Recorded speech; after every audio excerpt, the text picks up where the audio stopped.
पुणे जिल्ह्यातून एक धक्कादायक घटना समोर आली आहे।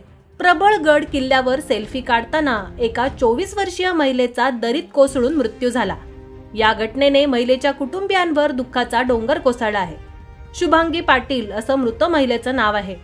गुरुवारी 28 डिसेंबरला ही दुर्दैवी घटना घडली। शुभांगी आणि तिचा नवरा प्रबळगडावर फिरण्यासाठी गेले होते। किल्ल्याच्या कड्यावर शुभांगी सेल्फी काढायला गेली आणि पाय घसरून पडली। 200 फूट दरीत शुभांगी पडली।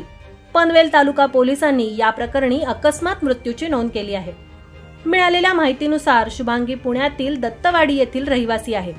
शुभांगीचे विनायक पटेल सोबत 8 डिसेंबर रोजी लग्न झालं होतं। हे दोघे हनीमूनसाठी गेले होते। गुरुवारी सकाळी माची प्रबळगड किल्ल्यावर ट्रेकिंगसाठी गेले। शुभांगी गडाच्या टोकावर सेल्फी काढायला गेली। सेल्फी काढताना तिचा तोल गेला आणि ती दरीत कोसळली। ही संपूर्ण घटना विनायक समोर घडली। या घटनेने विनायकवर दुःखाचा डोंगर कोसळला आहे।